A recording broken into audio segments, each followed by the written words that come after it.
Hello, good afternoon, everyone, and thank you for joining the Chichester Community Conference. My name is Lawrence Abel, and I'll be putting questions submitted by you to the panel. I'm a member of Gillian's staff and with a background with Intratuning Science and Environmental Sciences. And of course, I'm local to Chichester. My role here is simply to voice your questions to the panel and keep the panelists as on track as possible. Over recent weeks, we've received hundreds of emails from all of you. And on that note, sorry, my screen's changed. I'm going to introduce our panel.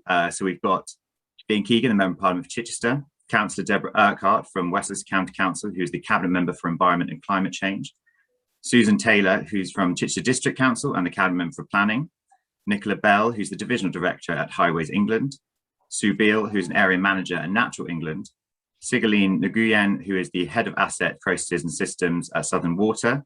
And we will later be joined by Michael Turner, who is the Area Manager for the Environment Agency, and he apologises for being a bit late, but we'll hopefully be with us at hour. Over recent weeks, I said we've received hundreds of questions from local people, organisations and campaign groups. My colleagues and I have sifted through them and have taken the most frequently asked questions, so we cover topics by majority request. Throughout the conference, you'll be able to comment and ask questions using the chat function. I'll do my best to follow up with these comments and questions in amongst pre-submitted questions, and I will also be able to see them so they can address them as they pop up. I do ask though that you keep these comments and follow-up questions as brief as possible, as it'll make it easier to address them.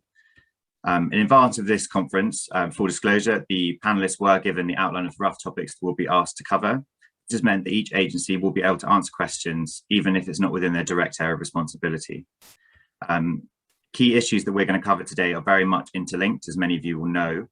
So we will be sectioning conversations, and I'll try and keep the topics and issues along a certain line. So do be patient. We will be getting to the issues that you wish to talk about most likely, but it will be spread over the 2-hour period, and we're trying to keep it all as clear as possible. So that's enough from me. I'm going to quickly hand over to Gillian, who organised today's conference, to kind of introduce it and get us going. Thank you very much, Lawrence, and apologies for the slightly late start. We were actually trying to get the technology to work, and we were literally talking to ourselves in a practice session twice, which of course is not what we want to do. So thank you very much for joining us. This is actually the third one of these conferences. The first one was face-to-face. In some ways it's easier because it can be a little bit more organic, a little bit more natural, but of course we all know why we're using this technology, and it does make things slightly more stilted, so apologies for that. But with 99 participants, and I'm sure that's going to rise, obviously we need to have some order to make sure that it's clear and people can get the questions answered. But as Lawrence said, don't worry, all the difficult questions that people want to ask about all the areas that you're concerned about are part of the core questions. So we will be getting to everything from planning to the environment and infrastructure, etc., including the A27. So all of the questions that are the obvious questions that you'll be asking, we will be getting to. So thanks very much for joining. It shows actually we're 101 people now. But, you know, many people have engaged with this topic. Many people have written to me. Many people have responded to this event on Facebook as well. And I think it just shows the interest in this area, which, you know, we've been very much focused on for a number of years now. And actually everybody on this call has been focused on for a number of years.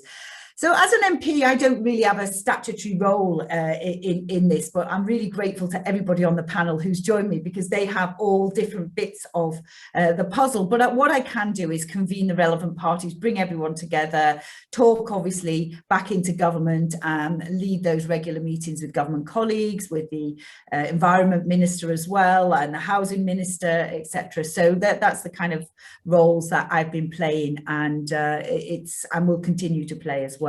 Now, development is always a tricky subject to balance. I don't think there's any area in the country that finds it easy. Often people think in the north, everybody wants lots of houses. Let me tell you, growing up in Knowsley, where there's very little green land, when you go up there, where my parents still live, they are not thinking that all houses should be built up there either. So it is an emotive subject, and it's an emotive subject all over the country. And of course, that balance, it's a really difficult balance, because we know we need to build more houses. I think everybody agrees that, but everybody always thinks thinks they should be somewhere else. But on the other hand, we do know we need to protect our environment. We have a very special environment in Chichester, but there's many areas as well that would also claim they need to protect their environment. And of course, we need to protect the integrity of our existing communities, and that is a difficult balance. One of the things that I'm very struck by as an MP is, as well as people who are very uncomfortable with planning, who don't think that we have the right plans in terms of their approach to planning, and you know, unhappy with planning. And I'm sure the 116 participants, some people fit that category. But I also get many people who come into my surgery who are in families in temporary accommodation. They're in very insecure housing. They have children and grandchildren who are priced out of the area. And many people are worried about housing and housing for the next generation. We have many people who are trying to move into the area to work in our hospitals or our schools, who are also worried about how they can afford a housing and see a life stuck on the A27 trying to get from Portsmouth or Bognor or wherever it is they'll have to live. So there's many people who have different views on this. And we know we need to be able to house the next generation as well. But most urgent, I think, is probably to provide permanent homes for the nearly 100,000 households who are in temporary accommodation. And I don't think many of us can really imagine what it's like, or certainly I can, because I've been to see some people. But for parents of young children in bed and breakfasts in and around our district who have had to deal with homeschooling during a lockdown, this has been a nightmare. And I think many of us could imagine just being in that situation. And you can imagine how desperate those families are to be able to get a house where they can put down their roots, where they can develop all of the ties for the friends and the schools and the friendships for their kids. That's pretty much all they want. So, you know, we want to have a constructive conversation about planning, about development, but we have to start from the baseline that we need more housing because we have too many people who haven't enough housing. So the real question is how we're going to try and satisfy the demand. What are the best ways that we're going to try and make sure we don't negatively impact our natural environment and try to make those difficult trade-offs. We do have significant challenges in our area, and I'm sure that's why we've got 123 people on this conference and rising. Our planning area is roughly 2/3 protected landscape with the South Downs National Park and the AOMBs in Chichester and Pagham Harbours. So that puts an enormous strain on remaining areas, and we all know it's that strip, that east-west strip, which is also, of course, where the infrastructure is, where the houses, where the roads are, and also where the train stations are. So you can see that these are challenging and complex issues, and I hope the agencies here today and the authorities here today will be able to share a little bit about how they're going about the ongoing work they're going to address this difficult balance and shed some light on some of the concerns that you raise. We are all going to be very open, but I am not pretending that everybody is going to be super happy, because I know ultimately, you know, that we need to try and work our way through this, and we need to try and find how we can house the next generation, how we can create that balance so that we've got enough affordable homes for those key workers in our area, and also to keep our communities thriving and growing. So on that note, that's the kind of difficulties that we have, but we'll be very open, and Lawrence will pick up any of your questions as well. So let's get to the questions, Lawrence. Let's start. Fantastic. Off we go. So the first section we'll be dealing with is a sort of general planning section. I just thought it'd be helpful just to start off. A few people actually asked, like, who's in charge of development? So I thought Susan could give us a bit of a whistle-stop tour of how the process works as the Cabinet Member for Planning at Chichester District Council. Thank you, Lawrence, and thank you, Gillian, for inviting me to this panel. Well, the question was, or is, who's in charge of development? That's a very good question. Well, at local level, it is the local planning authority, which in the case of, in our case, is Chichester District Council, the land outside the South Downs National Park, which has its own planning authority. The local planning authority sets out the policies for development and every aspect of a resident's life. For example, education, the environment, transport's really West Sussex County Council, but we work with West Sussex County Council. There's also at another level, of course, the parish level, and they, who many of them in this district, in fact, have neighbourhood plans. And although the neighbourhood plans have to adhere to the local plan, the made neighbourhood plan can make allocations for the housing in their parish. But ultimately, whether it's the local plan or the neighbour plan, it has to follow the rules set by the government. These are set out in the National Planning Policy Framework and the Planning Practice Guidance. If these rules are not adhered to, then it can lead to plans being found unsound at examination. I think that was sort of a helpful kind of roundup. So I think next question will probably be next to you, but we'll open up to the rest of the panel, which is from one constituent said, why is there no strategic plan, just piecemeal projects? What about having a strategic plan and a real vision for Chichester? Well, we do have a strategic plan. It's the local plan which was adopted in 2015 and which we still have. And again, referring to the previous questions, we do have neighbourhood plans and they are still current. And as I said, a local plan does cover every aspect of a resident's life. And it's we work together with the agencies, and many of whom are on this panel today. So it is a collaborative approach, and we are currently working on the local plan review. And does anyone else on the panel want to comment on that question before I move on to the next one? I think probably there'll be some questions about have we got a plan or not, because of the date when the local plan was supposed to be reviewed and a new one was supposed to be adopted, which I think was July 2020, was it, Susan? Yes, it and was therefore, 2020. What status are we right. in now? The current local plan still has status and should be referred to by planning on planning applications. What we don't have at present is a 5-year housing land supply. So although planning officers and examiners must look at the current local plan, they will also take into account the tilted balance, as it's called, and whereby there is a presumption in favour of sustainable development. So it is a balance still, but the presumption has higher weight. But they will take that the policies of the current local plan and neighbourhood plans will be taken into account.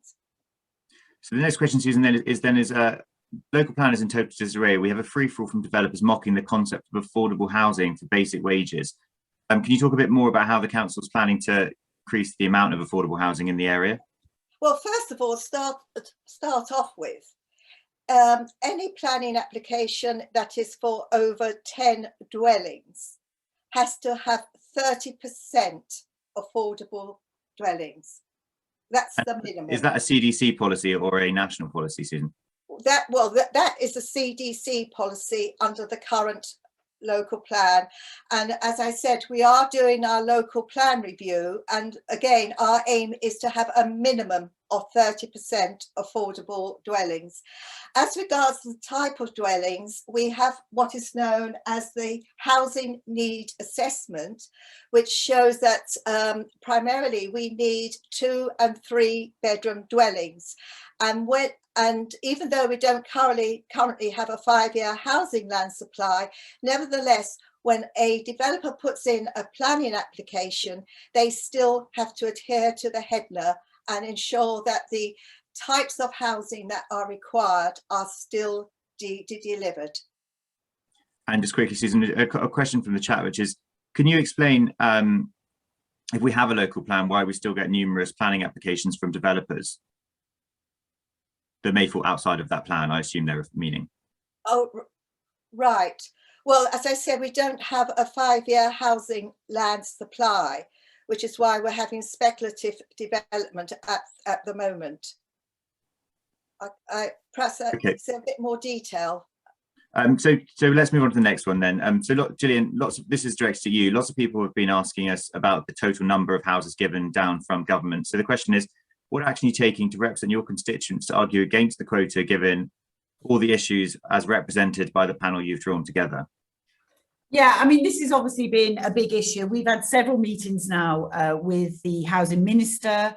I mean, we knew from the very beginning. Actually, I was a councillor when we had the last plan adopted, and it was quite difficult even to get that adopted, but we did that.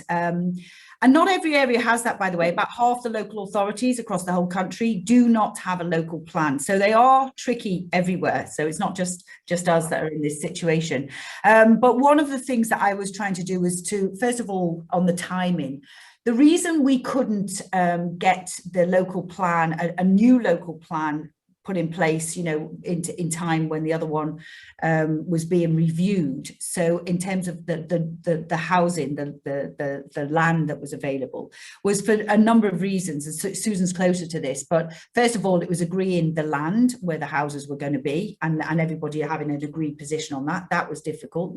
Nobody could, it didn't get agreed. And also some of the other things, we had to do a nitrates plan, which is one of the new things we had to do. We didn't have that previously. And that's going to take us a little bit of time. So that's something that was added to us. And then also we had the whole thing around the road and what we do with the road and the national scheme and a local scheme, etc. And we have to provide that evidence to get a local plan to be seen as sound. So what we did is we've been working with, well, Robert Jenrick, Chris Pincher, everybody really, to try and do two things. The first was either to get more time. And they said to us, look, we can't give you more time. Half of the local authorities don't have more time. And you're supposed to have that pressure to get this thing done. So that's why they don't give more time. But they did provide a more resource to help us, and particularly to help us with the nitrates plan, et cetera, et cetera. But we've, you know, so we've written to them, we've obviously met with them many times, but the reality is what they say to us is, you know, you still need to get your plan in place, you still need to go through this methodology, you still need to work through where your land is going to be, etc. So, you know, that's where we are right now. In terms of the other thing we've been trying to do is, some of the participants may remember there was an algorithm that was going to be applied to our assessed numbers. So our assessed numbers, which we kind of successfully argued down last time, actually, it was 435, I think, per year. Under the new algorithm, they were going to be way over 1,000. I think it was 1,120. And this was when, you know, everybody exploded, actually, everybody in the Conservative Party, everybody in our area.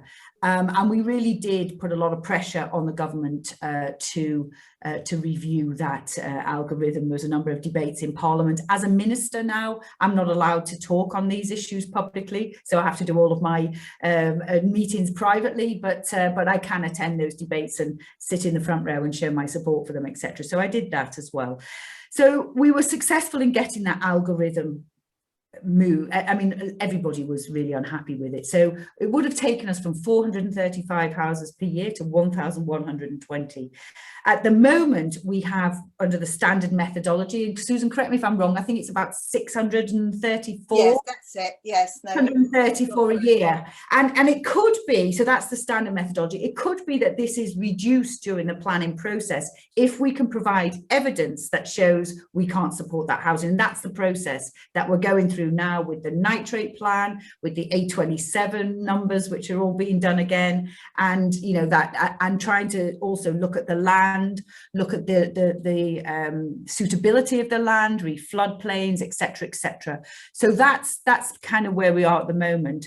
And I think what we're really trying to do now, we've also asked for moratoriums. There was some talk, and it was covered in the Observer, about that we could ask for a moratorium. So we explored that with Natural England, and we explored that with the government as well. But as it turned out, that wasn't something that applied to us, because Natural England said there's no reason for that to apply to your area. So we have done a number of things, but really the most important thing, I think, is for us to support with all of these agencies and all of these people on this call to try and make sure that we can get a local plan that is sound, and that the planning inspectors will pass and adopt. Thank you. Just to let everyone know, we're now being joined by Michael Turner from the Environment Agency. So welcome, Michael. Just to highlight to those listening, some of the topics we are coming on to were mentioned there, including nitrate neutrality and the A27. So no need to bombard the questions. Those topics will be coming up. We have had a few comments though about affordability being only a reduction of 20% of market rates. I was wondering if Susan, would you mind addressing people's concerns that affordable isn't really affordable, and what are we doing maybe to make them more affordable, and some of the maybe projects going on at CDC? Well, I know the government has recently announced a starter home policy, which I think probably Gillian knows more about than I do. I can't go into great detail about the housing side, because that is a portfolio that's held by a colleague of mine. And certainly whoever asked the question, I'm more than happy to pass it to my colleague and respond. Maybe I'll add something, Lawrence, from the centre. So this, in terms of affordability, and obviously this differs by area, but actually around the whole of the southeast, there is an affordability issue. And let's be honest, the real pressures that we've got as a country are because we haven't been delivering and developing enough houses over many decades. So we haven't had, the number of houses keeping up with the need. But the other thing is, we have had a lot more concentration of our economy, of our jobs, of our opportunity in and around the southeast. I mean, I'm originally from Liverpool, but many of the people are like me, came to the southeast in the 90s and 2000s for jobs, and that's a problem. And that's why when we say that it's a government strategy to level up, we mean level up to spread the opportunity, which then spreads the jobs, which then spreads the infrastructure, which then spreads where people can live and where people want to live, because everybody wants the same thing. They want a decent house with a decent job, and of course access to green spaces and nature as well. So in terms of young people and first homes, obviously the issue we've got in our area and all around the southeast is an affordable home is 80% of market value. Well, we know in our area that 80% of market value is still too high. I think the average house price in our area is about £388,000, and the average salary is about £31,000. So that is basically an affordability ratio of about 13 to 1. Actually, it's 14 now. It's gone up to 14, because I think 14. House prices are actually rising as well, very quickly. But in some areas, we've got like Milland and South Harting, which are villages that perhaps are more commutable potentially to London. It jumps to 21.6 to 1. So they're not affordable, even less affordable there than they are in the Witterings and Bracklesham, which is about 15 or 16 to 1.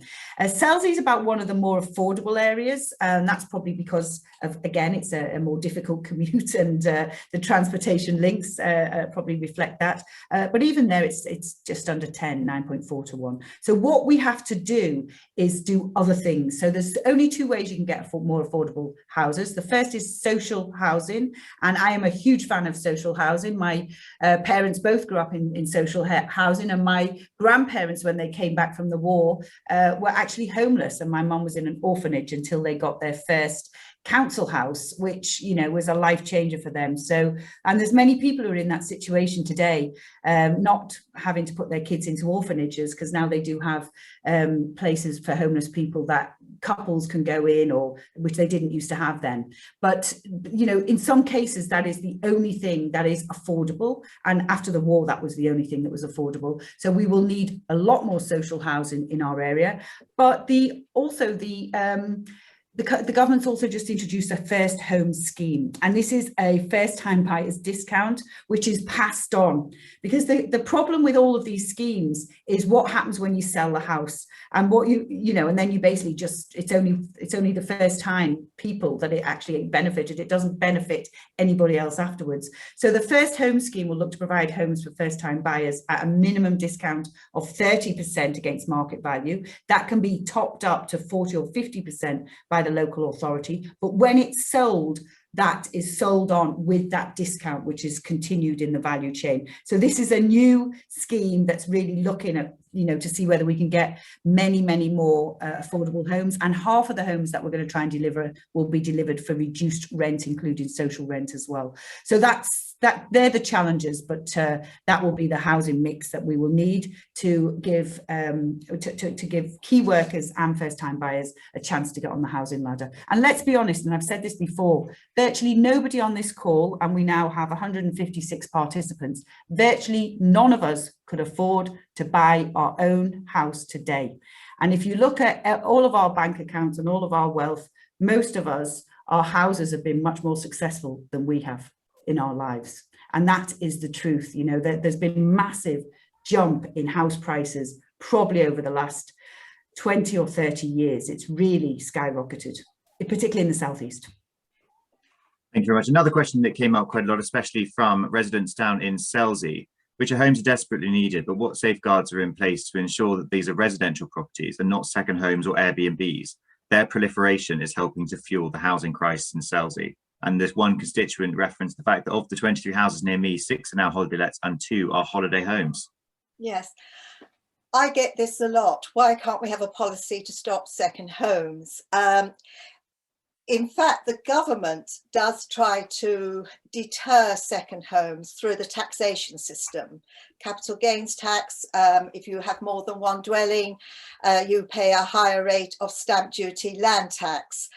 I am aware that there have been instances when a neighbourhood plan has had a policy with the intention of stopping people buying a new build as a second home.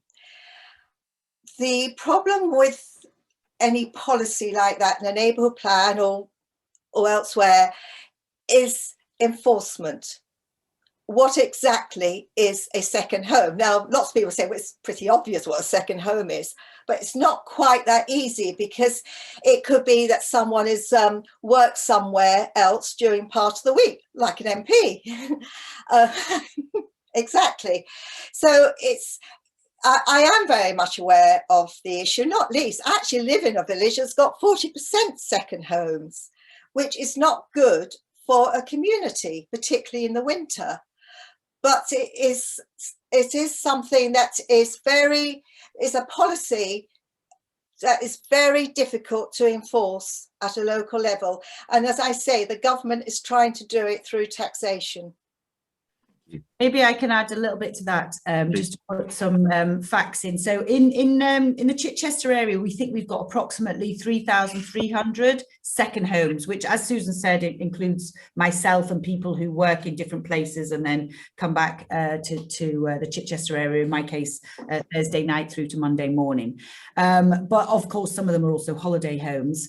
To put that into context, nationally, second homes, that's about 5%. That's about 5%. So our second home ratio is about 5%.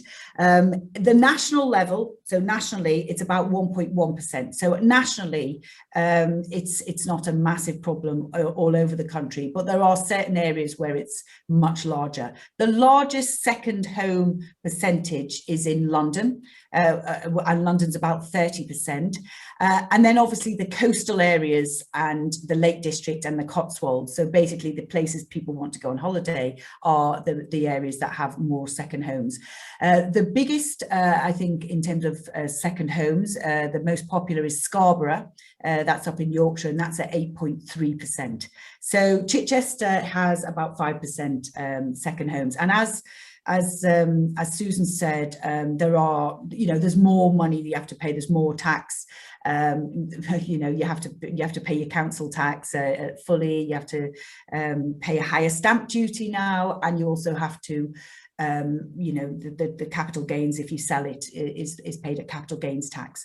Although, let's be honest, most of us know that most of the people who would own a second home, a lot of people who own a second home, not all of them, but a lot do have a lot of money, and they want to buy into some of the more beautiful coastlines to come on holiday. And that's where Cornwall and Chichester and places like that, have a number of people who are in that position.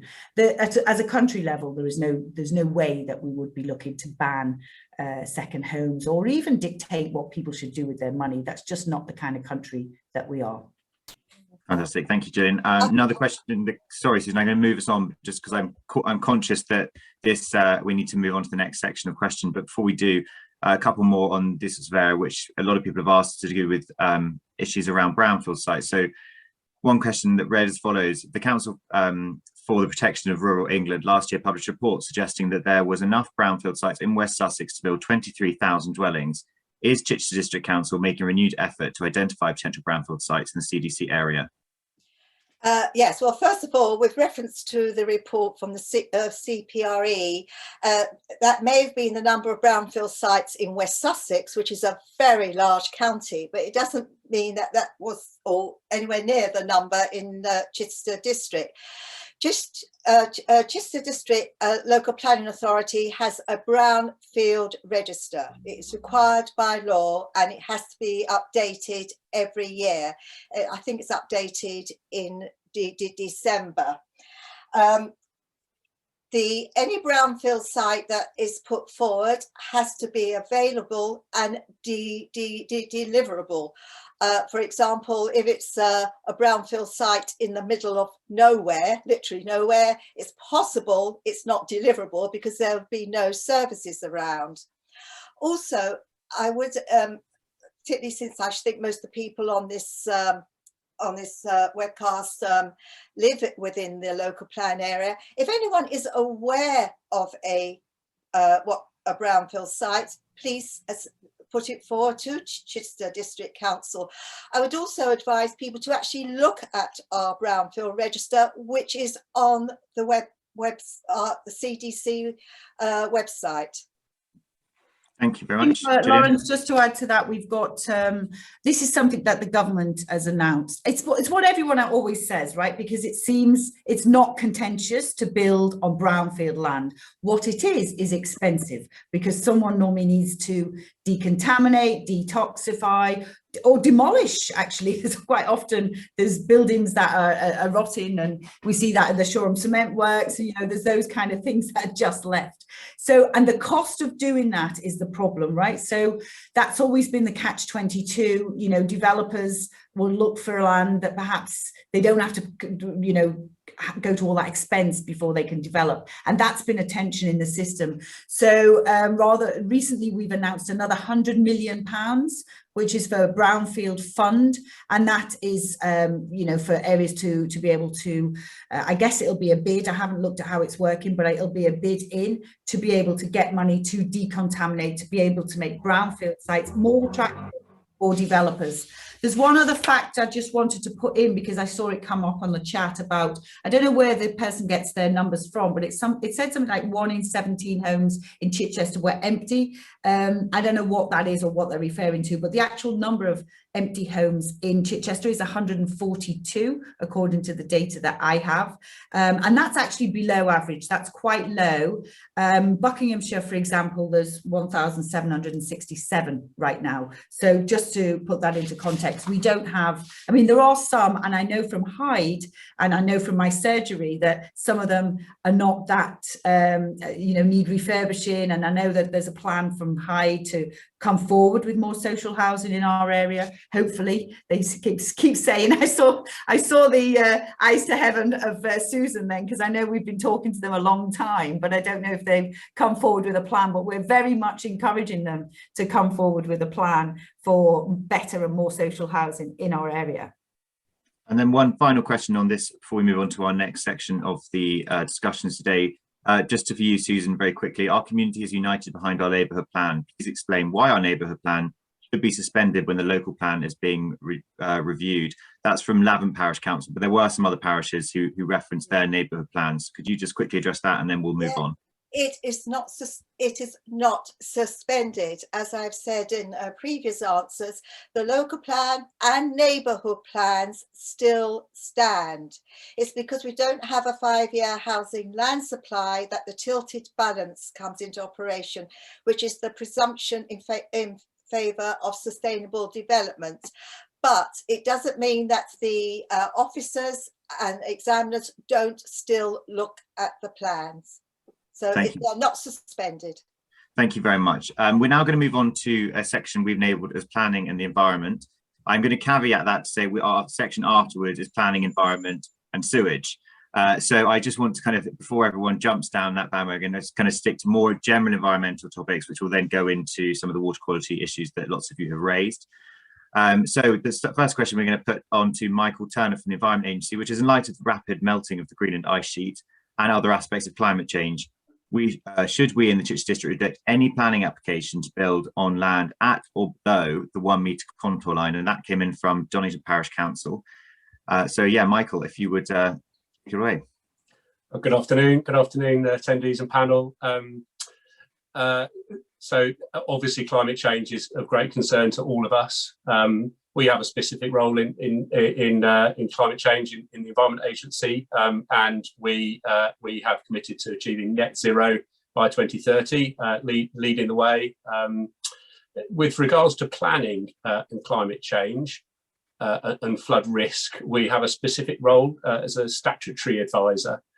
So we expect that any planning application that comes forward would have a flood risk plan assessment associated with it.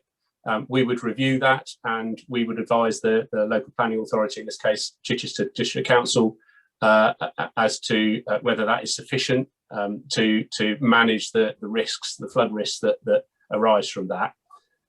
If we don't think it's sufficient, and then we can object.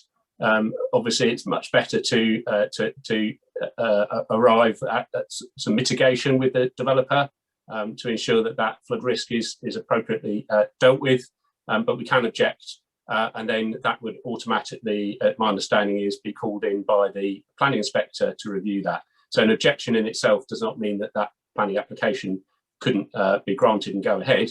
It just means that it would be looked at more carefully. And obviously, we would need to be in a position of defence, as it were. So we would need to demonstrate to the inspector that our concerns were real, and that would need to be obviously backed up by evidence. Fantastic, thank you. And we've had questions about whether any assessments or reviews have been carried out on the manhood and kind of vulnerable areas vulnerable to climate change, sea level rise. Are there any plans to do any sort of assessments, or would that come under you, Natural England, for example? So, my understanding is that we have a lead local flood authority, which is West Sussex County Council. Deborah. And somebody else jumping in there. I'll come in after Michael. Yeah. Thank you. Okay, so do feel free to correct me. So yeah, we have a lead local flood authority, works with the Environment Agency and the and other councils, and we have a coastline management plan for all of this along the south coast. Thank you, Deborah. Yeah, we are the lead flood authority, but not for coastal flooding. It's more inland flooding. But obviously, we do work very closely with the environment and all the agencies. Yeah, and Chichester District Council will have their own flood team that works very closely with developers in terms of individual planning applications, as well as the preparation of the local plan. I believe I'm right, Susan will probably correct me, but the planning in terms of development is also always in favour of development, and that you should try and find ways around flood risk. and that's what gets built into most of the planning applications.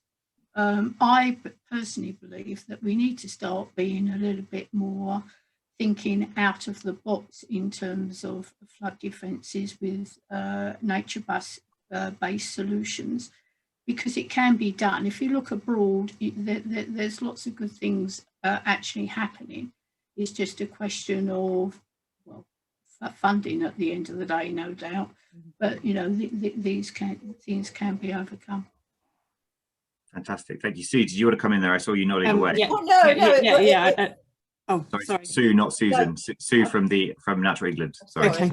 Yes, it's so very supportive of what you were saying there, Deborah, about nature-based solutions. But also I wanted to come in on the sort of climate change aspect that was being discussed previously. Just that we've been working with the council to agree a policy to safeguard all the low-lying land outside settlement boundaries for climate change adaptation, so in the local plan, so with particular reference to salt marsh creation, which is exactly along those nature-based solutions. So as I understand it, that's still in the draft plan, and we'll be pursuing that in all our dialogue with the district council to try and secure a commitment to that going forward. I think moving forward, the government is trying to, in their new planning policies that we're waiting for, is trying to look for authorities to actually designate land as sort of precious environmental land, not to be built on, areas that can be for growth, which is interesting. And some planning authorities are now beginning to think along those lines. I think Leeds is certainly thinking, you know, they're in the early stages, so we'll have to see, you know, watch how that goes. But they are certainly looking to develop their local plan based on area rather than specific sites. So that you know, that is the way I think we have to go. But the problem is, if we don't actually deliver the requisite housing numbers, what's going to happen then? Fantastic, thank you. I'm just going to move on to the next question posed, which is, how does the council, I'm not necessarily speaking specific to council, but how do all of the agencies here mean to offset the entire loss of open land between the Downs and our harbours? What's happened to the net gain for biodiversity in all developments? And maybe Susan, do you want to start? Yeah, I think so. Yeah. Well, first of all,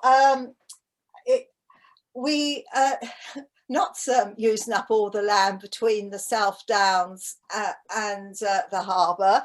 In fact, it is we plan in our new local plan, and as part of the local plan review, to have strategic wildlife corridors, specifically to ensure that there are corridors between the harbour and the park. In addition, there are going to be landscape gaps, and we are also aiming for net bio gain. So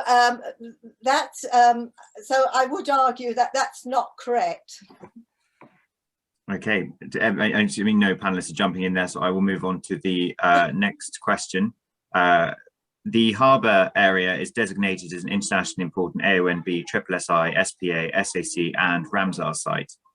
So has consideration been given to incorporating the area into the adjacent South Downs National Park, which would mean that development will be restricted by law, which is an interesting prospect to have almost the entire district as a protected site. Sorry, no, Susan. Yeah, you can comment on that, and then I'll move on to the second part of the question. Yes. Well, first of all, it is. If you're talking about the AONB, Chichester Harbour, it is protected. It has the same landscape status as the South Downs National Park. As regards having it incorporated into the South Downs National Park, that is not for us, that's for DEFRA. It's DEFRA that regulates national parks. But as I would like to emphasise that it does have the same landscape status as a park. Thank you. Absolutely, I would totally agree with that, and it will require primary legislation to incorporate it within the park. But the park is delivering housing. Yes. So I believe 40% of their housing developments are affordable. So, you know, just because you're in the national park doesn't mean to say there's no new housing. They are delivering housing, not enough, but they are delivering some. Thank you. Given the recent report commissioned by Natural England showing the Chichester Harbour is in a declining state, shouldn't we stop all development until we improve the harbour's condition? Right. Now, before we address this question, I asked Sue from Natural England to sort of give us a very brief kind of whistle-stop tour of that report, a summary, as it were. It's a long report, so it's a challenge to ask her to do that. Yeah, but, we believe. Yeah, it is quite a long report, but I'll try and give you the sort of highlights of it. So, so this was the first integrated coastal condition assessment that has been done across Chichester Harbour. So we actually undertook surveys, but also brought together all the available data and sort of filling the gaps. So we've got a more complete picture of what's going on across the harbour. And the report showed that the following interest features are in trouble. So the interest features are the species or the habitats that are most important across the harbour. So the one that really stood out was salt marsh. So there's been a huge loss across the salt marsh across the harbour. So that's a 46% loss from when the site first became legally protected. So that's in 1970. So that's about 2.5 hectares on average been lost annually over that time. And then the birds were seen as unfavourable as well. It's still a very important, a nationally important site, but the numbers have declined. Linking in with that, we looked at the water quality, because that's obviously a key aspect of the harbour and how it functions. So what it showed was that there were high levels of nitrogen and phosphorus input into the wider solent, and that is what is causing the eutrophication across the site. So that's the level of algae being really high across the site.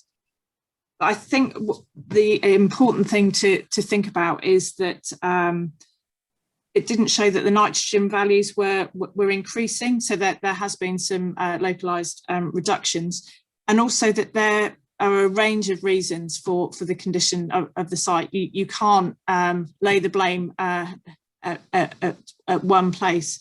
So in terms of the reasons that were set out, it was coastal squeeze, inappropriate coastal management, inappropriate dredging, poor water quality, but that was from agriculture, urban and water company discharges. So it wasn't one thing that was causing all the issues. And then there were also the other issues of public access and disturbance. So that's really impacting on the birds, and of course of climate change, which we were talking about earlier. So there's been lots of measures have been put in already to help the harbour, and they've been underway for some considerable time. But I think what we need to do more of across the harbour is about improving those habitats, salt marsh in particular, and because that sort of ticks the box on so many levels in that it helps with climate change and is also a carbon store. So I think what really came out of the report was there's lots of issues, and therefore there needs to be a range of solutions to deal with them. It's not about just doing one thing. So it's about, you know, working across the agricultural sector with catchment sensitive farming, also looking at planning and looking at working closely with Southern Water and the Environment Agency. Thank you. And just for everyone watching quickly, the copy of the publication has been put on the chat by my colleagues behind the scenes. Lawrence, if I may say something. In fact, I know the question refers specifically to development. In fact, housing, because I presume that's the reference to sewage discharges, the number of the amount of nitrates actually caused by housing is 10%. Now, I'm not saying 10% is acceptable. 0 is the only acceptable number, but it is 10%. And that is being caused by the existing housing. The thing is that new housing will in fact have policies to ensure that it does not increase the nitrates. In fact, even now, planning applications have to submit a nitrate neutral policy. And there will be a nitrate neutral policy in our local plan review, which is being discussed with Natural England. Thank you very much. What I would say is that nitrate nutrient policy, so that keeps it at the status quo. It feels like we should be trying to improve it. You know, we want the designated site and the surroundings to be in a better condition rather than keeping it at the condition it is currently. But that's to achieve that. That's working across a range of sectors and having a integrated plan. So speaking of nitrate neutrality, it kind of links in quite nicely with our next question, which I know has been raised by several people on the chat, which is, when is Pagham Harbour going to be subject to the same nitrate neutrality regime as Chichester Harbour? And what will the consequences for development of wastewater infrastructure be there? But let's not do the wastewater thing too much at this point, because we're coming on to that. But what, you know, we've done this huge report in Chichester, why not Pagham? So Sue, can we start with you on that? Yep, you can do.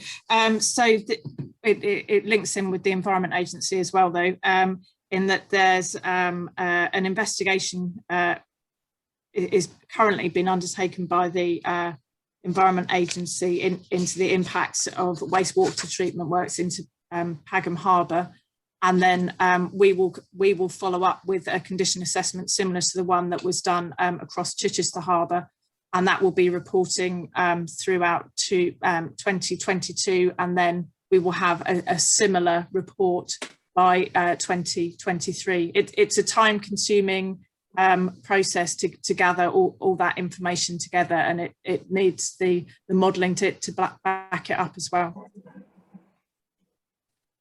Michael and Deborah, do you want to come in on this as well, as I know you'll both have interest in this area?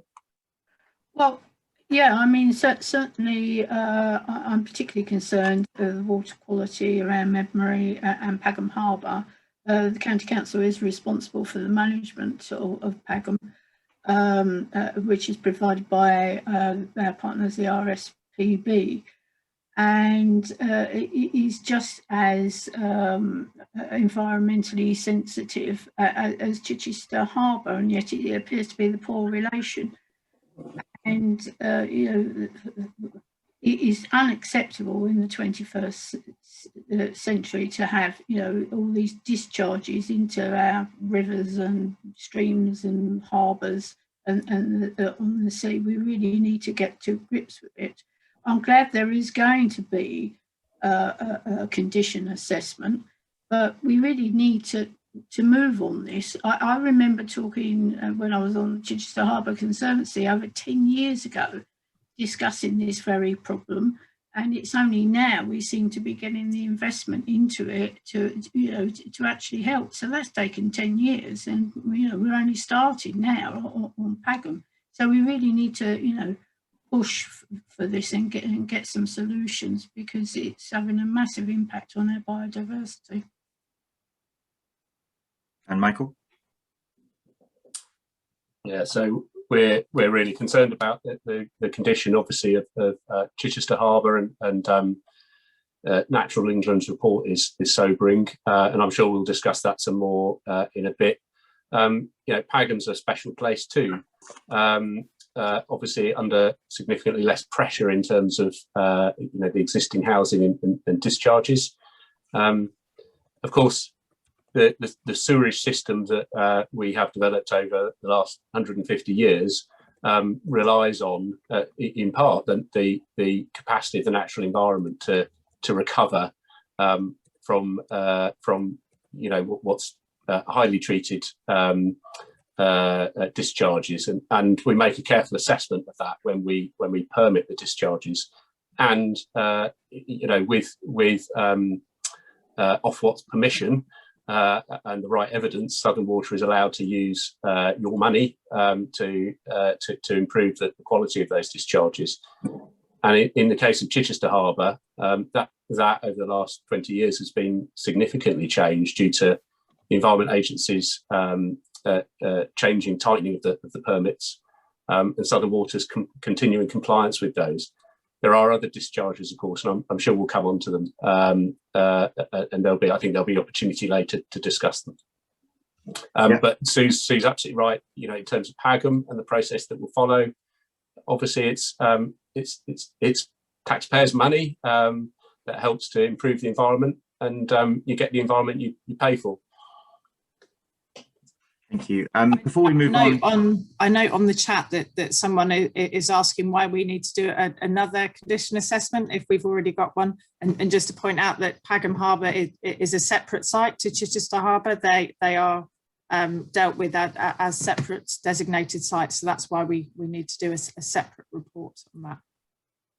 Sue, is there any way you can address, and this is not like finger pointing at all, but just for my information really, of whether we could have done anything different, but is there any way you can address sort of why it takes so long? I mean, I know working as a minister now that government does tend to take a long time to get all these pieces together, and it is incredibly complex, much more complex than you can see from outside. But is there anything we could have done differently to focus on this earlier? As Deborah was saying, it's kind of seems like an old issue.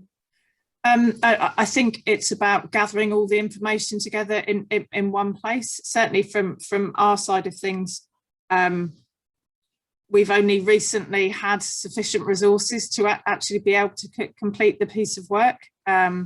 Certainly Pagham is high on our priorities, so we will be moving towards that as quickly as we can, but it is about bringing all the information together in one place. And I think that the integration of it is what takes the time, unfortunately. And once we've got this data, will it make it easier going forward to be monitoring it in a more real-time way, do you think? I mean, once we've gone to the, what we've done with Chichester, what you're going to do with Pagham, do we get some way of being able to monitor our progress? Definitely, because we've actually got a baseline now. We've never really had a proper baseline previously. So now we've got something to work from, and certainly the technologies which are coming forward will make that a lot easier. And in terms of the salt marsh, it's already in place that we will be monitoring that on a 3 to 5 year cycle. So the monitoring is in place. Now we've got that baseline to work from. Thank you very much, Sue. And sorry. I was just going to say, can I just come in and say I'm quite hopeful with the climate change agenda being what it is, and harbours being so important in terms of being carbon sinks, that there will be monies made available by government to actually enhance the protections and improve the biodiversity, because it's so key to tackling climate change, whereas 10 years ago we weren't quite in the same place. So I'm hoping that it will move quicker this time round, and we will actually get some action. Thank you. I'm very keen just to keep us moving forward, because we've got a lot of content to get through. Very quickly though, if you can be, Susan Taylor from CDC, we had a question on moratoriums. And given the declining state with the report from Natural England, people have just asked, why can't we just call a moratorium on development to protect the area from future generations? So if you could just address that as quickly as you can, and then we'll move on. A local authority cannot unilaterally declare a moratorium. Anybody can submit a planning application. Once submitted, it has to go through due process. The local planning authority will consult certain statutory authorities, Natural England, the Environment Agency as examples. I'm aware that people like to quote the so-called moratorium called by certain local authorities in Hampshire because of nitrates in the solent. There was another one in Epping Forest, and there's another one at Stodmarsh in Kent. All of them have in common that Natural England objected to the applications concerned, and it meant that the local authority, they could either refuse the applications or wait until mitigation solutions were found to the issues that were being raised. That didn't stop the applicants, if they so wished, to still go to appeal because they, on the grounds of non-determination. However, they probably decided not to go to appeal because if they had done so, then the inspector would have probably dismissed the appeal. Sue, you've got your hand up. Brief if you can. Sorry, I'm just keen to keep going forward.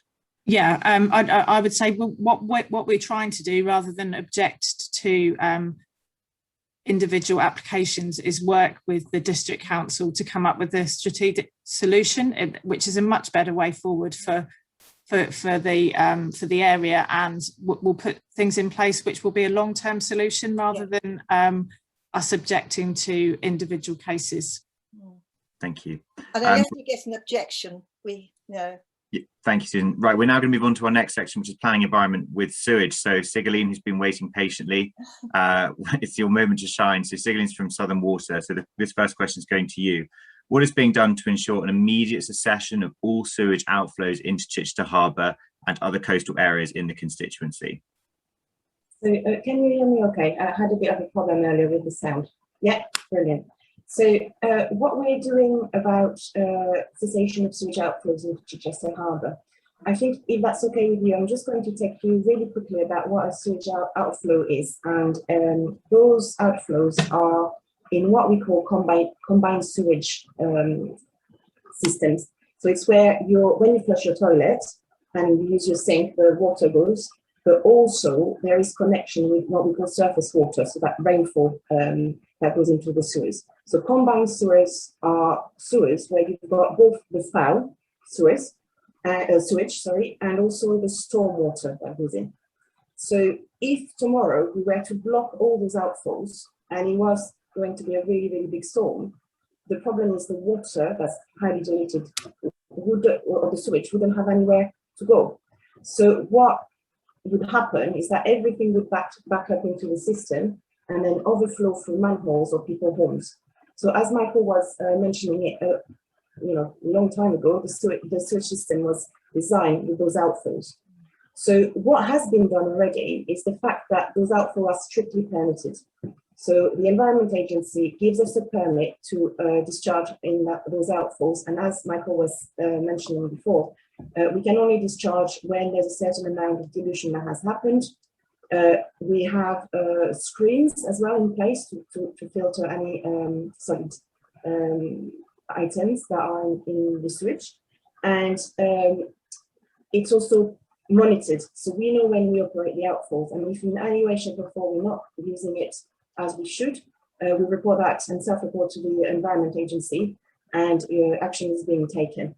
Now at Chichester Harbour, the outfall from the storm area is UV treated. So what does that mean? That means that not only is highly diluted through storms when that happens, but it's also treated with lamps that kind of kill the bacteria. So the lamp switches on when the flow goes, and the flow goes through that, and that disinfects.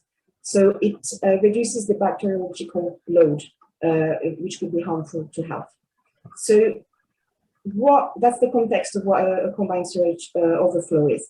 Lauren, just before you go on, Sigurlín, a couple of people are having some difficulty hearing. So could you just do a very brief summary through your mic, because I think there's a bit of a problem with Sigurlín's. Sorry. Yeah. Very quickly, a CSO or combined sewage overflow is where you mix your home sewers, which is your loos, your sinks, your baths, and that then gets mixed with surface water, which goes into the drains into a combined sewer. These are then in storm events where the system can't cope are released out into the environment. In the Chichester Harbour, we have got UV screening on them, which kills the bulk of bacteria or the bacterial load as it enters the water. If they didn't use a combined sewer overflow, the alternative would be that it would back up onto the streets and into your homes. That was a very quick roundup of what Gillian said. I hope I've said everything you want to include there. Great summary. I'll try to get closer to the mic. I'm really sorry about this. What we are doing at the moment, so we're investing quite a lot, and I think this is where I wanted to highlight what Deborah was saying earlier about PAGAM and other areas. So we are investing nearly 19 million pounds in terms of flow-related improvements. So that's a flow program that's been agreed with the Environment Agency. That's to help with nitrate levels in the two harbours. So really important.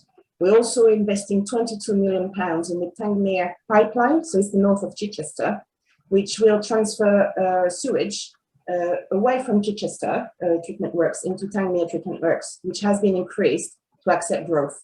And that pipeline is now live, so we can start using and connecting to it. So that's really positive because it means that the treatment required will happen in Cllr. And in addition to that, we're improving our monitoring. So there's 13 million pounds over the whole of Southern Water to improve the monitoring of the sewage and the overflow. So we can understand, we can use really good analytical, statistical analysis to be more proactive in that arena. And then there's a major 6.5 million scheme to reduce groundwater infiltration within Chichester. So infiltration is when water from outside the sewers are going into the sewers where they shouldn't be. And that is increasing the amount of flow that is in the sewer, and that's where the capacity is kind of quite, well, that limits the capacity. I would like to highlight as well, Gillian's done a really good job of bringing us all together to discuss those issues, because as you can hear, it's quite a complex problem where we have to be all around the table. So I know you've all heard of the Harbour Summit. Southern Water's committed £5 million of seed funding to look at holistically the two harbours and what we can do in terms of natural capital and other natural-based solutions. And I think even though I know, Deborah, you said things are moving or have moved slowly, we're really committed to accelerate them, because I totally agree. We all understand the urgency of it is. Well, we need to improve. Climate change is around the corner. We've got issues with current issues that won't get better if we don't address things differently. Thanks. I hope that answers the question. Yeah, very, very much. So I mean, I'll be honest, and I don't know how much the residents knew this, but I was actually quite shocked when I realised that we did this, and this is how we managed our sewage. So I think that, and then I looked at where it went on all over the country. So I think there's also been and of course, my colleague, Minister Rebecca Powell, who's basically spent her whole life focusing on the environment, is also, we got the rivers report, which showed the poor state of our rivers. And all of us said, well, why are we surprised with all the things we're doing that this is getting, this is the answer. We need to change some of these things. And I know she's very, very committed to doing that. So I know that you and Ian have really started to engage much more in our area, and what we want to do in our area, because I think we are, first of all, I think we're good to work with. The councils are good, we're collaborative, we want to solve things, we genuinely want to solve things. And secondly, we have an issue. We've got some of the very rare chalk streams in the world. Actually, there's not that many, and they're in our area. We've got the harbours, and we've got very precious environment as well. But we also have a community that really wants to solve these problems. So we're going to be doing a lot more work, and also with myself, with the Environment Minister, but also with the 8 MPs that cover your area, Gillian, so that we can work together. Because what I don't want to do is solve a problem here but cause a problem somewhere else. So we want to make sure that we are collaborative to solve these problems, because it's easy for everyone to say, well, you know, I can't, unless you do something about surface water, there's nothing I can do, or I won't do anything about it because the nitrates from the farms are worse. And you just get passed around these constant sort of everybody sort of kicking it around. And what we're determined to do now is actually to work together so that we can solve with all of those pieces that we can as much as possible to bring them together. And I think, as you said, Deborah, the focus on the environment at a national level, but at an international level, is so much greater than it was 10 or 15 years ago, that I think the opportunity obviously to do this is now. So there will be a lot more work to do on this, and I know there's a lot more work that Gillian is going to be working with us on as well. Fantastic, thank you. And Michael, can I just bring you in here as well, just because obviously you have a role in holding Southern Water to account on the environmental side of things, and obviously you're the one who give, as an agency, you provide the permits to Southern Water. Could you just kind of contribute to this at this point? Of course. So Gillian mentioned the sampling that Southern Water are required to do, what's called operator self-monitoring. That's under very strict conditions and using labs that are accredited and processes that are accredited. And the reports are provided to us. Obviously, we have the right to ask for information by notice as well. But, and we assess that against the compliance conditions of the permit. The permits are quite complex in terms of taking an overall picture through the year of compliance, and of course, should a water company not comply with this permit, we have a range of enforcement responses. In addition, Ofwat can levy civil penalties as well, and certainly has done in the past, quite substantial penalties. So Southern Water have a good record of compliance in the Chichester Harbour area. Obviously, they have the groundwater reduction plans, which are put in place in order to prevent sewer flooding and flooding of people's properties. And having said that, the nutrients from that groundwater infiltration is very small when compared to nutrient loading, say, from agriculture. Thank you. And Gillian, Michael just said you've got a decent record of stopping and backing onto people's homes, but we've had some comments, people in Burnham and Itchenaway, where they would challenge that assessment, having had it backed up. Is there anything you can shed any light on the works in that area?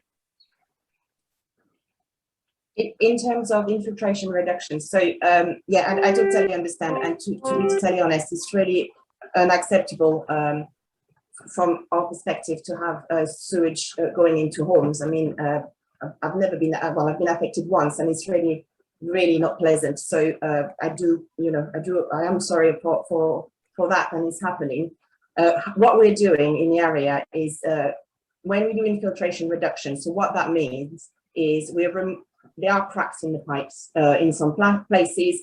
They could be fracture lines, or then the water goes through manholes or other gullies that are connected to the sewage system. What we're doing is doing infiltration reduction, so understanding where that infiltration is happening, and then making sure that we seal those pipes. So I've seen a question about, is the new pipeline going to work? Yes, it is, because it's totally sealed. It's a new pipeline. It's not connecting to what we call private sewers. So private sewers is the part of the sewer that is between your home and the sewer in the street. That is Southern Water, public sewers. And we need to understand where that extra water that is not planned for comes from, and then we need to fix it.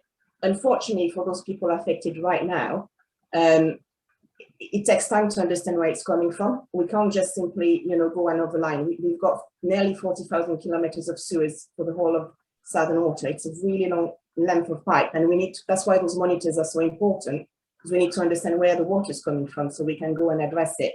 There are also, so I would urge people who are experiencing flooding to call Southern Water when that happens, because there are ways for us to come and help you. So please always make sure that you hold us to account. I mean, the Environmental Agency does, Ofwat, which our economic regulators do. We also have conversation with councillors, MPs, etc. about it. We are held into account, and if the service you're receiving is not good enough, please just make those calls, and we'll be here to support you. Thank you, Siggy. I mean, there's lots of people commenting here from the Burdham, Itchenor, Witterings way. And it kind of relates, I think, probably to this next question, which is the Siddlesham sewage plant and associated infrastructure, which you've already addressed to some degree already, is overcapacity with its low-lying land and high water table. What is Southern Water realistically doing in the short term, the short and medium term, to address the problems associated with high risk of sewage back in people's homes and gardens? I feel you've probably covered that. So I also want you to, if I can, tag one onto that, which is that Southern Water's technical managers have confirmed that CDC water treatment plants are nearing capacity in Thornham, Selsey and Pagham, and will run out of capacity in 2023 and 2025 based on predicted CDC housing targets. As in most cases, there is no technical solution to increase capacity. How will Southern Water respond to new planning applications with this applications in areas with limited capacity? Yeah, really good questions, and well, thank you for asking those. So capacity is in two different places and in two different ways. So again, I'm trying to simplify as much as I can. My apologies for the technical language. So we can accept capacity at the treatment work. So it's how much we can treat. And actually, in terms of some area, sometimes the treatment works is okay, can treat the flow. However, it's the system, so it's the pipes that can't cope with it. So I'll try to be as clear as possible in terms of Thornham, Selsey and Pagham, which are the three areas that are mentioned in that questions. But literally for Chichester area, the Tangmere pipeline I just mentioned earlier is going to be the resolution for the north of the area. And that's the immediate solution. You can get treated to Tangmere, both the treatment works and the pipes will be okay. So that is, we can accept growth in that area. The Chichester South, which is around the harbour, is going to take longer because the problem is with water infiltration into the sewers. So we're working to, and we're starting a 6 million investment package to find out where those infiltration points are, and then we'll fix them. Some of them will be easily fixed, easily found. It's a big hole and we go and fix it. Some others, it will take more time because it's what we call diffuse infiltration. So it's hairlines in the pipe, etc. So we'll do that for Chichester. For Pagham and Siddlesham, they're all together, which is where Selsey goes to Siddlesham. Siddlesham is actually okay in terms of treatment capacity. So the treatment works is fine. And it's going to be beyond 2030. So we're okay there. And for Pagham, there's a P scheme, technical nitrate removal scheme that is happening to help with the treatment process. And what we'll do as well is we'll resize the work. So we'll make it bigger so it can also accept growth as per what the local projections and the best projections are at the moment. So that's what's happening in Pagham. Thornham is where we need to have discussions because there are environmental constraints at Thornham. And this is where you're right, we know that the treatment works at capacity, so we can't remove more nitrates at the moment from that plant. And we're starting discussion and we're meeting with the Environment Agency quite soon. And also, I know we're also meeting with local authorities on the plant to try and understand what the options are, what can we do? Because it's a bigger problem than just the treatment works, the fact that the technology at the moment to go beyond nitrate treatments is not available. So again, it's something we have to resolve and we'll have to work together to find that solution. Yes. That's great. Thank you very much. I think just one other point that came up in the chat a few times actually was regarding Lavant, the River Lavant, where I believe it's again a similar thing with fractured pipes, etc. But could you just give a quick kind of update on what the Southern Water's actions are in that area, please? You're on mute. Better if I unmute myself. So it's the same principle for the Lavant area. We are looking at the areas where infiltration happens. There are some areas, and I'm sorry, I forgot the name of the place. It's in my book there, but by the time I find the name. So there is a place where there's been a lot of infiltration. We know that. I think it's Singleton Village, if I remember. And there's been some issue with infiltration there. So temporarily we had put hay bales, but it was a temporary mitigation. So now what we've done is we've made that mitigation permanent. So we've got a tank, a settlement tank. So the solids go down. We've got copper sack, which are screens. Sorry, I'm again, technical language. We'll have a screen, and we also have UV treatment, so that disinfection with the lights that I was explaining earlier. So that's the type of thing we can do in terms of mitigating the impact right now. But obviously, because the problem is a lot wider, is trying to find a more permanent solution that will then answer the wider question of, you know, nitrate neutrality in Solent and Lavant and the Chichester area. So temporary mitigation, we will do what we can now, but then obviously we need to work a lot widely for the catchment management options.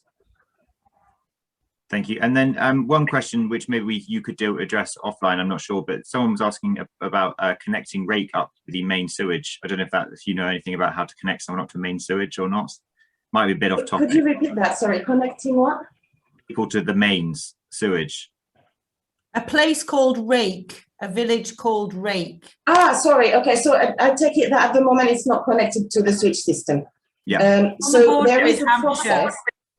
Oh, Hampshire. Okay, yeah. So it's if you're not connected to the main switch system, there's a process called Section 101A. I'm really sorry, really, which is about an application from the Environment Agency or other environmental bodies that there is an impact on the environment from you not being connected to the sewer. And that can then be looked at, and then your private treatment can then get connected to the mains. Exactly how it works, I don't know it, because it's with the development side of the business. If you want more information, I can provide it. That would be great, Celia. I'm going to ask us to move on to our next section, because there are lots. Just before you do, I think in general, there's a sort of, in the chat, some people basically saying, why don't Southern Water, Natural England or the Environment Agency just turn down every planning application until all this is sorted? That's kind of the general thing, which is, you know, you have the power to turn down every. What stops you doing that? Well, the law stops us doing that. So I'm going to, again, sorry, people, quote the Water Act 1991, have a look at section 94. And in here, we cannot oppose connection to new development. So we have to provide the service. It's not something we can do. What we can do is to work with the local authorities to put conditions on it. It does not prevent development to go ahead or connection to happen. So I think this is something that, yeah, it is something that is quite, in fact, I think it's normal, because the sewage is really important. It's health. You don't want people to build something and then not being able to connect, but it's also a hindrance, because obviously you can't prevent connections to happen. I hope that answers the question. I mean, yeah, and I don't know, I mean, I guess the Environment Agency and Natural England are under similar sort of obligation. Well, as I said earlier, it's up to the planning authority whether they agree an application or not. We put in our advice, but we would rather come up with a strategic solution to deal with it in the long term, rather than objecting to individual applications that are coming in. Agreed. Lawrence, can I just say that there's been a few questions or a remark about the pumping stations not being able to cope.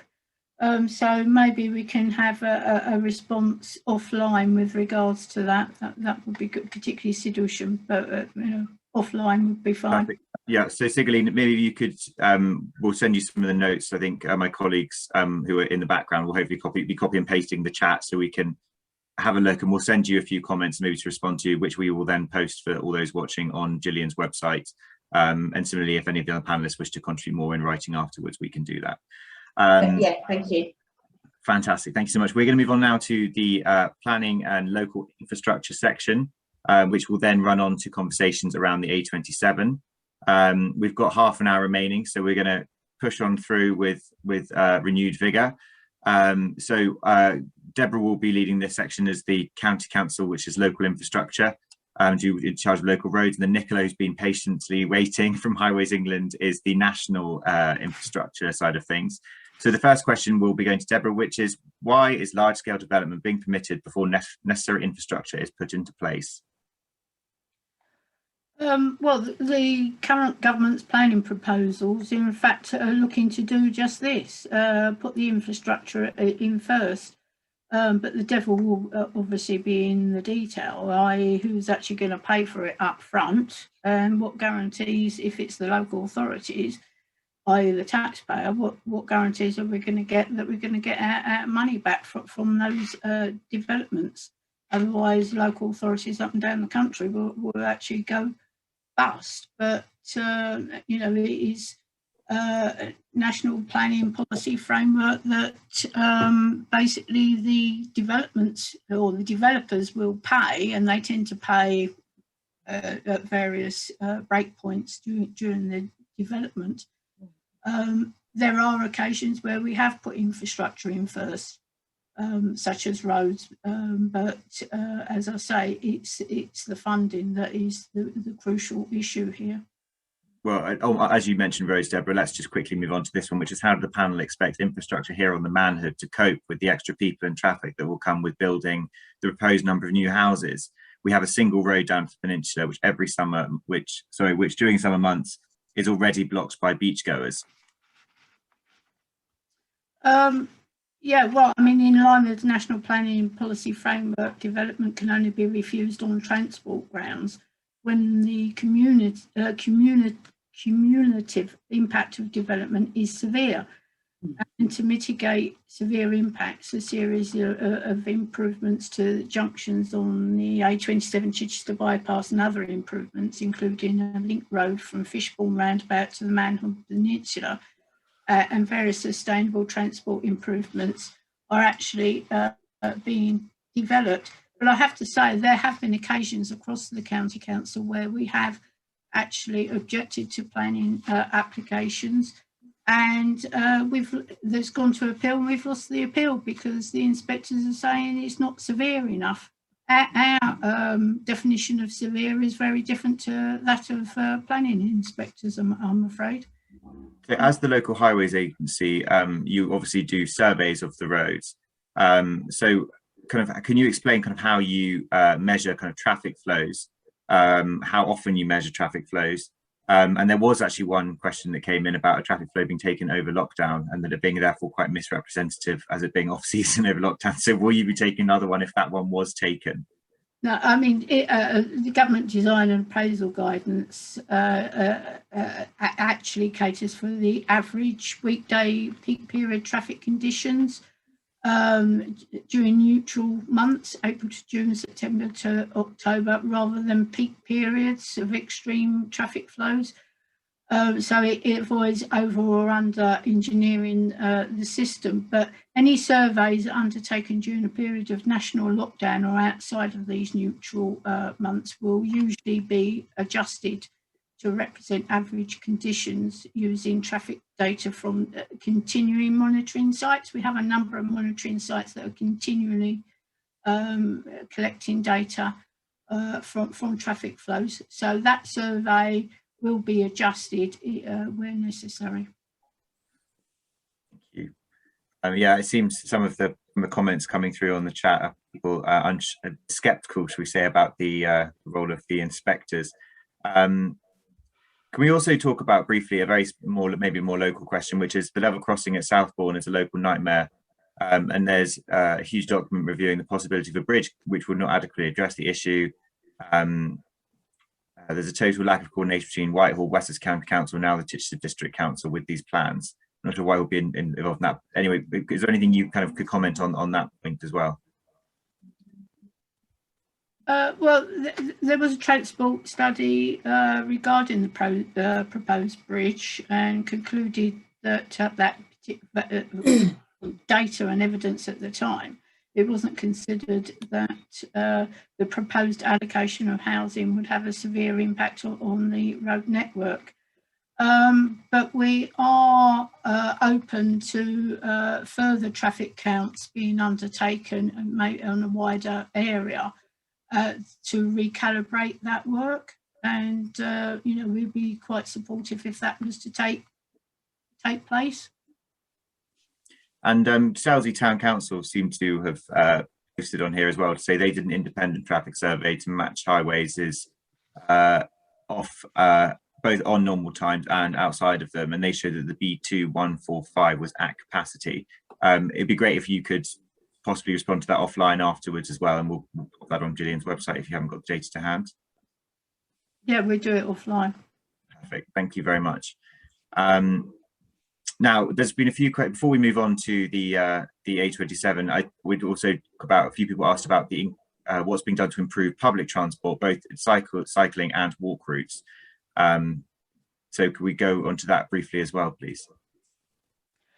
Yeah, I mean, we're in the process of revising our strategic approach to the transport plan, West Sussex Transport Plan, and that will be published for consultation between July and October of this year. And it will include thematic and area-based strategies intended to increase walking, cycling, bus and rail use, and significantly increase the proportion of electric vehicles in the vehicle fleet through provision of on-street charging infrastructure.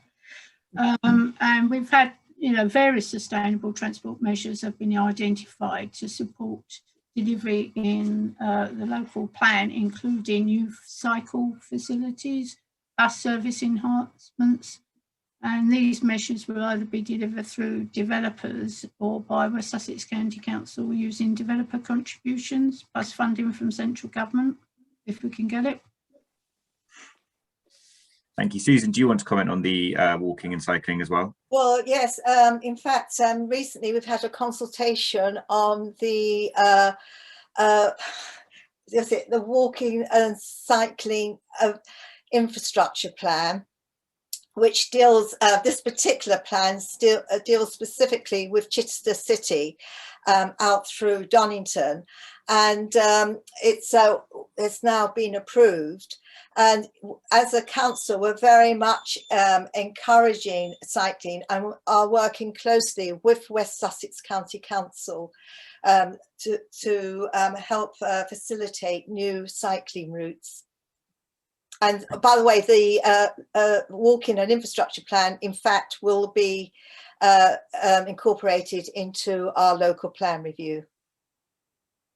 Thank you. Deborah, I think we'll come back offline on some of these comments coming in about the infrastructure on the manhood. Maybe we'll write to the highways team at County Council. I'm just keen to ensure we do address the questions that were put to us on the A27 and not spend too long on the local infrastructure. I mean, I can't ask Beale if they agree, sadly. But I'm going to point this next question to Nicola, who's been waiting very patiently there. So she is the Divisional Director at Highways England. So I'm just going to pop to you the question of what plans are there to improve the A27 and when will they be implemented? We had questions from people regarding the northern route, improving the southern route, about no route, what's going to be happen, how can we improve traffic flows? So a whole range of the arguments, as most local people will know, they kind of cover a wide area. So can I just throw that all at you and off you go if you don't mind. Thanks, Lawrence. Big question. Good afternoon, everybody. My name's Nicola Bell. So before we maybe head on to the A27, I was just going to also let people know that, when there are big developments planned that maybe have an impact on either the motorway network or a trunk road network, then Highways England is a statutory consultee. So our role there is to assess the mitigation that developer is putting in place in order to try and minimise the impact of that, whether that's all the things that people have been commenting on, safety, provision of cycling and walking routes, etc. And I think it's been talked about before. Those comments go back to Susan's team in terms of being the local planning authority to draw all that together. So we work very closely both with the District Council and of course the County Council in that role. We also have got some funding called designated funds. It's a specific pot of money from the government in order to achieve their objectives. So we're working very closely with West Sussex just now on joining up some of those cycle routes, because ultimately that helps encourage, hopefully, people to use other modes of transport as opposed to, as you know, the already very busy road around Chichester. So our role is to deliver what is the government's roads investment strategy. Those strategies cover a 5-year period, and we're currently in the second of those periods. The first period ran from 2015 to 2020. second period runs from 2020 to 2025. That is where we are now. So as part of heading towards what will be the third strategy period, we need to develop a pipeline of projects to feed into that. Those are then presented to the government, and the government makes a decision on whether or not they're going to be included in that next strategy for delivery. So I think everybody recognises the need for improvement around the A27, and it's great that actually the project around Chichester has been included in that current pipeline of projects. So there is a new project team that's been established to develop options there, alongside obviously the previous ones that you're all aware of, and look, really take on board, I think, you know, the strength of feeling in terms of the communities around Chichester. So they're very focused on good communication, and there will be plenty of opportunities for people to you know, be part of that. Indeed, I think one of the first public information events will take place in the autumn, and Gillian has been playing a key role there, with recently meeting actually with people from that pipeline project team and the chief executive at Highways England to make sure that that is a priority. What I should also say is the pipeline is exactly that. It is a pipeline in terms of presenting then anything that may be built. It is not a guarantee that something will be built. As you can imagine, up and down the country, there are many, many issues to deal with. And at the moment, there is there's around 32 projects within our pipeline schemes, and 8 of those are in the southeast. So it's really, really important that you know, communities get together and try and agree on what is a good, beneficial scheme that can be delivered and makes a difference to the people of Chichester. So Lawrence, that was a kind of whistle-stop tour of where the plans are at the moment. Gillian, I don't know if you want to say anything about your recent meeting with our chief executive. Yeah, well, thanks very much, Nicola, and thanks for joining us. I mean, I'm sure the chat is you know, got lots of views on this. I mean, we have been here before so many times. I was actually quite surprised when I first got involved, you know, in what was a very controversial issue, and then we looked at how long this had been going on, and actually it's like more than 60 years. 60 years. So I guess the question is, I mean, for 60 years there's been various discussions, consultations. Obviously a lot's changed over that time as well, and I guess you know, there'll always be a question, which is what's going to be different this time, and that is an open question, I think. I guess with the obviously there was a question, I think somebody asked whether the 250 million that we got allocated in, I think that was in RIS 1. RIS 1, are we RIS 1? RIS 1, so that's gone, right, obviously, because once that went, that was obviously reallocated to another road scheme that was in that road investment strategy. And just so everybody knows, and again, this is relatively new, so that you don't get as many sort of pet projects or, you know, roads being, you know, pork barrel politics, I guess. Effectively, the way we've been doing this is these 5-year road investment strategies, which have to go through quite an in-depth process, so that they basically then get prioritized. And I guess we did the first one, I don't know when that was, but we were in that for 2015. Then RIS 2 happened. Obviously, we didn't have a scheme ready for RIS 2. But what happens at the end of each one, I believe, Nicola, is you get a small amount of money to develop those schemes that are seen as the front runners for RIS 3. And that's based on the what you know about the traffic and the you know, what all the other things that you're aware of. So I believe that we're one of, I think it's 32 schemes, I think, that have been given this seed money to now go through the process again, with consultation, discussion with the community, etc.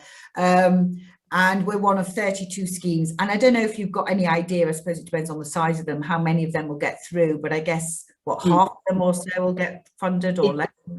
I don't think you can judge on that, given that some projects are, you know, it might be as expensive as tunnels and things like that. You know, there is a disparity in the cost. But just so that, you know, as you mentioned, Gillian, the seed money, as let's just call it that's to develop that pipeline of projects. So I think that it was great that we were able to actually say, you know, this one has been included in that. There are many projects that were not included. So to actually get this included, to be in the running of those 32, as you say, Gillian, is actually great.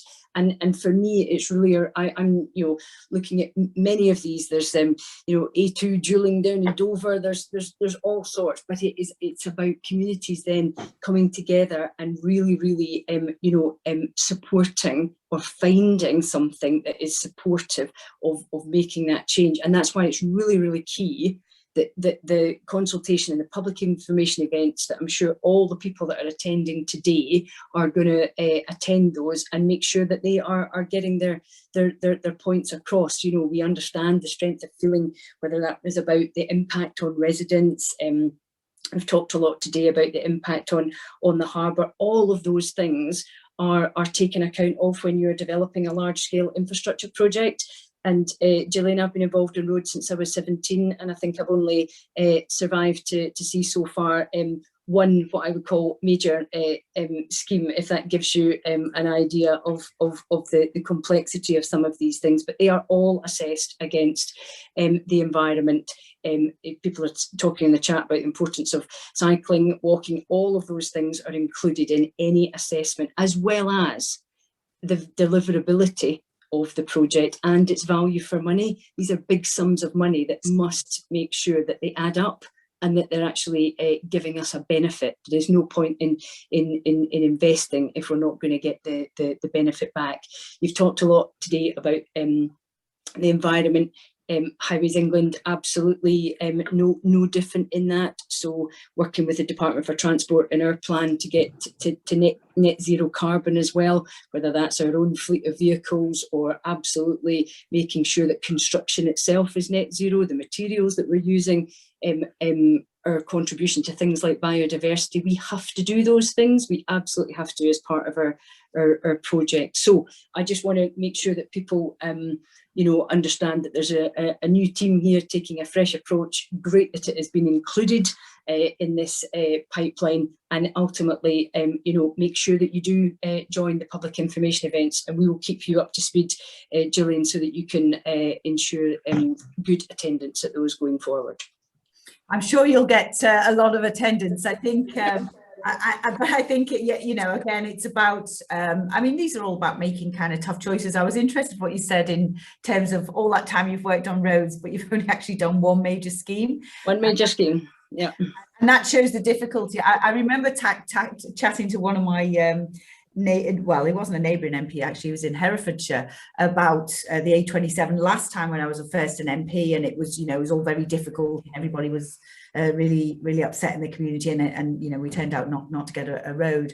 And he told me about the problems he was having in his area, and then at the end I said, well, you know, have you got a bypass? He said, no, not yet. It's 40 odd years. So I think it is something that I guess you know, actually it's something in terms of our system, actually, which is actually how much we do involve local people in our system. I mean, you know, a lot of people always compare other countries when they put things up in no time, in, you know, like when France just lays a road or a railway link, or in China, obviously they don't have the same level of consultation perhaps with local people. But so I think, I mean, there's a lot of people who have strong views, and we'll see them in the chat. If I see them face to face, I'd be able to tell you which people, because you can normally know because we've heard them before. But the reality is here, the news is, Nicola, that we've been given one of the development projects for RIS3,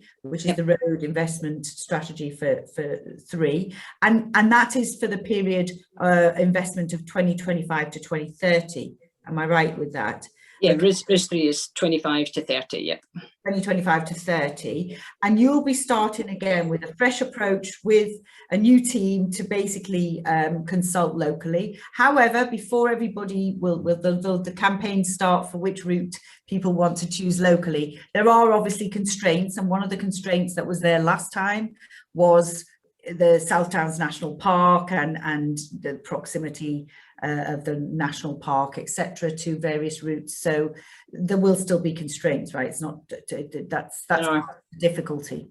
This is you know, I mentioned before, there are many projects that did not make it into getting this type of funding to be further developed for RIS 3 because there are many of these wicked problems, as I call them, up and down the country, and ultimately it is about working together, all the people that are out on this panel today, to try to get a solution that can work and provide you know, the local area with what it needs, both in terms of everything you've talked about today, whether that's development or indeed meeting environmental considerations. So yeah, I really hope that this gives a fresh approach and brings what people are looking for. Okay, thanks. And Susan, do you know what happens if we don't? Because I know there's also I mean, it's not your area of expertise. I know the local plan and the road, and but what happens? Because there's things that you have to do locally if you're not a national scheme, right? You can't just not do anything. Or what's that check? Well, as part of our local plan review, of course, we have had traffic studies carried out. And as a result of the traffic studies, the purpose is to ascertain what will be required to mitigate the increased traffic caused by the new development. And I must emphasize there has to be a separation between a general upgrade of the A27, which is what Nicola has been talking about, and what our studies are for. Well, we commission consultants to do them, is to mitigate the increase in housing.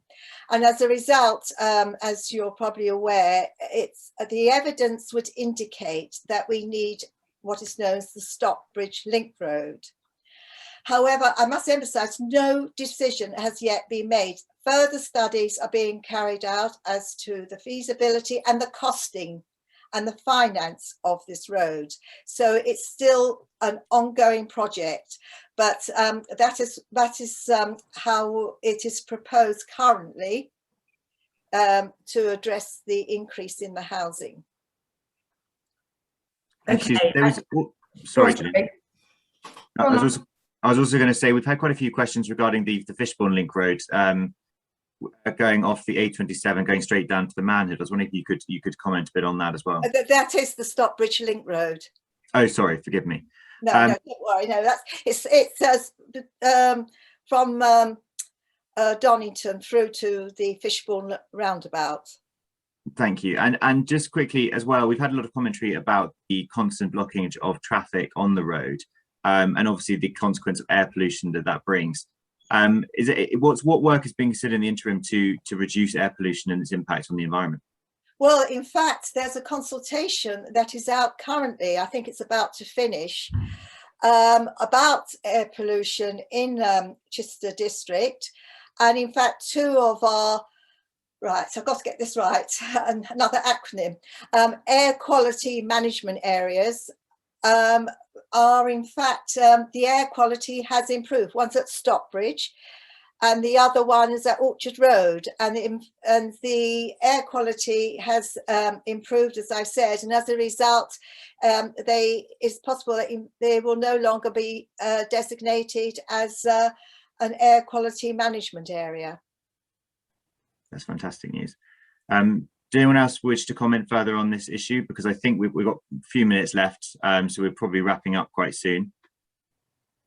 Lawrence, just to add, if there's any at the beginning of any major scheme that happens, there'll be assessments done using DEFRA modelling in terms of air pollution, for example, also noise. If as a result of that you need to put in mitigation, then you'll have seen them, for example, down in Port Solent. You'll have seen, for example, a noise barrier going up or an air quality barrier going up. They are then included in our schemes as mitigation, if it is that the modelling is saying that that's needed. Fantastic, thank you very much. And just any final comments, please, from the panel? Well, Lawrence, can we just, there's somebody, again, a cynical lot in terms of the data. Were the air quality tests conducted during the lockdown, Susan, when they weren't going anywhere? They're pre-lockdown. Pre-lockdown. Now, I also saw somebody else, and this is actually, I thought was quite, someone said, maybe to protect the environment and to have less traffic on the road, maybe we stay at home and we just all Zoom. Well, of course, that assumes you have a home, which is where we started this whole discussion. If you can imagine not having a home during lockdown, and of course we did have people who didn't have homes, and Chichester District Council did a fantastic job with our local homeless charities of getting everybody who was homeless a home during lockdown. And then obviously we've now built some more places to help those people who are homeless. But of course we also have those people who are in temporary accommodation, and the temporary accommodation is the stuff you sometimes see on the telly, and I see when I go to meet with constituents who are really in those situations. So I guess we all experienced what it's like to not have humans doing much during lockdown, and the environment got much better. The traffic was amazing. I mean, I live on a main road and there was nothing there, no motorbike noise, nothing. But of course, that's not how we're going to live, and it's not how we do live. So I think one of the things that has struck me as we've tried to grapple through all of these issues, and in an area that I didn't really know much about before becoming an MP. I wasn't involved in like thinking about sewage discharge or anything like that. But one of the things that it strikes me is that in a lot of the comments, people often think, we should wait until we get the infrastructure before we build the homes. We should not do anything that harms the environment, and therefore not get the homes. But I guess one of the things that I will also be very honest, when I have spoken to a lot of the ministers or Secretary of State, they say to me, most areas, if they could stop housing development, would have no new infrastructure at all. They'd rather have no new housing development. And therefore, what we need to do is get the balance right, because there is generally, people who have homes are not as supportive of new homes as people who don't have homes. And I think that's probably natural. I think that's where we all are. But we know that we have to balance the older generation with the younger generation. We know that our needs are growing. Our needs are growing because we're living longer. That's a good thing, because we've got many more single households and split households. That's just what it is. We've got a lot more immigration. We know that. I mean, we now have realized we have 5.6 million people here who came from Europe in the last, probably since 2007, around about then, 7, 8. Of course, everybody wants a home and wants to live in our fabulous country, and we all of course are living more and more around the southeast. So levelling up and some of those things are really important for this, so that we use much more of our country.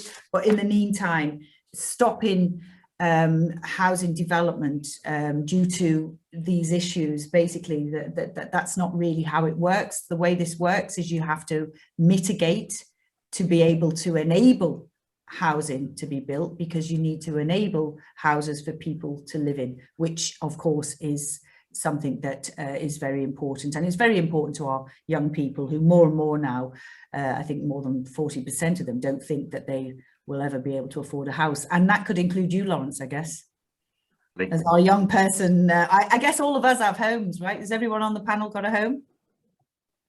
Yeah. Lawrence, you got a home of your own? I rent one. Rent one, okay. But this is the challenge, right? And by the time we were your age, we probably did have our homes. So that's something that I think we need to be able to balance. If people want to stop housing development. That's not going to happen. What we need to do is work together to make sure that we manage the environment, our air quality, our traffic, our sewage, our roads, our local roads. We obviously take account of our environment in everything we do, and we put in place a lot of measures to improve our environment, and that's not just housing, but many things as well. So that's all I wanted to just summarize with. Thank you. Well, I think unless there's any final points, we're going to draw to a close. More punctual to end than we did at the start. We apologise for the slight delay beginning. It was a technical fault at our end, but we live and learn, don't we? So all that's left to say is thank you so much to the panel for coming and giving their time to explain all the issues, or many of the issues we're facing locally. We will take the chat that you've all been posting on and try and pull out some of the key issues and themes, and maybe send off letters to the panel and put them on Gillian's website, and we'll put links on Facebook as well to that website page. That will all probably happen over next week, as well as a recording of this this panel conference, the Chichester Community Conference, as it sees its full name, will be also posted on her website next week. So thank you very much to everyone for your time, and I hope you have a lovely weekend. It looks like it hopefully will be a bit sunny, so enjoy sunny Sussex. Thank you so much. Thanks everybody. Thank you.